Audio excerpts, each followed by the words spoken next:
Chelsea Football Club has had a miserable season. To be in 12th at the time of recording, after having spent 600 million plus euros only on player transfers, is a failure at a magnitude never before seen at the top flight of English football. So what went wrong? And are they doomed? Bear with me, Chelsea fans. I will try to be fair.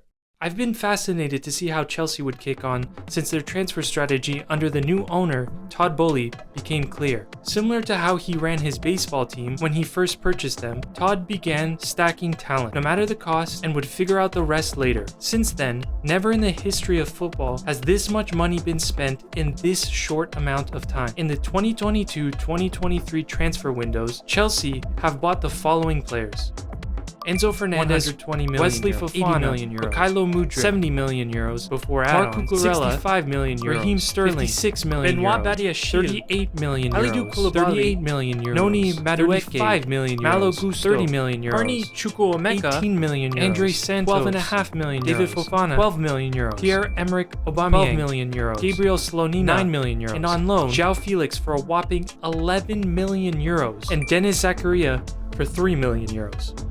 That list is absolutely mad. In order for that approach to work, they would need to skip some tried and tested practices in football. They would have to prove that the intangibles of the game are nothing more than that. Empty words, not real. They would have to prove that all of that chat of tactical cohesion, player attitudes gelling, general winning mentality, and instilling a champion-like aura, even at the training ground, is nothing but a bunch of fluff. Does the manager and sporting director really need a carefully crafted plan in which they work in harmony to see through, or can they just skip all of those steps? Because that transfer list suggests Chelsea really tried to. Todd Boehly entered the league and attempted to disrupt, and ultimately has failed miserably to do so.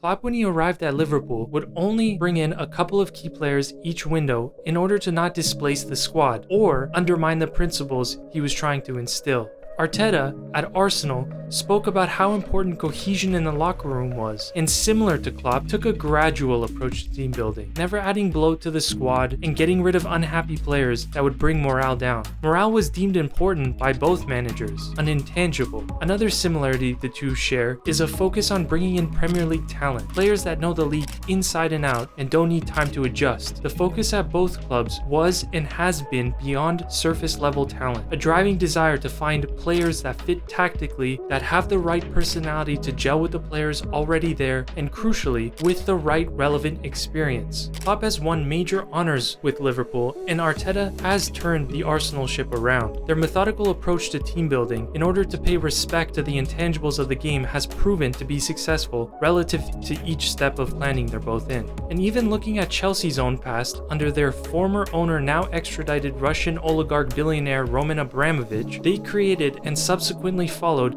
a carefully crafted madness. By building with a fresh-faced Mourinho in 2004, they created an elite winning mentality that gave them massive amounts of success on the pitch for the next 2 decades. And even then, Frank Lampard recently said they should have won more if there was more consistency at the club, an intangible Chelsea has long ignored as they've been notorious for firing coaches at will. Speaking of coaches, we haven't even touched on their recent coaches yet, and rightly so, because as mentioned earlier, Todd brought talent and planned to figure everything else out later, and that inherently means the coach's desires and planning weren't given much thought or consideration when buying half of Europe's top talent pool. Todd Boehly brought in promising manager Graham Potter and his coaching staff for an eye-watering 23 million euros. Potter had to deal with dozens of players new to the league and new to the country, with no resemblance of a starting lineup and a reported locker room that literally couldn't fit every player in it, leaving some to change outside. You can't even expect prime Pep Guardiola to build a cohesive team in that situation. Regardless of that, they fired him a few months later, adding to the long list of expensive mistakes already on Todd's resume as an owner of a football club. The jokes that Todd Boehly is just playing career mode or copying the homework of other clubs on the verge of buying players has proven to be accurate. In real life, this sort of nonsensical spending for the sake of spending does not work out, even at this newfound scale. So what's next for Chelsea? Like at the start of Todd's mad spending spree, this could still go either way. The reality is that the current mess of a locker room is still filled with superstar caliber players. If Todd has learned you can't skip important team building steps and allows a coach to come in and make sense of that bloated locker room, Chelsea can bounce back just as quickly as they have fallen. However, on the contrary, Chelsea may have to contend with financial fair play violations and the ridiculous 8-year contracts Todd has brought over from American sports, making it difficult to move on from failed transfers, making this situation drag on for even longer. If Chelsea gets smart footballing people around Todd, clears the excess fat, and gets a striker in, they could be back in no time.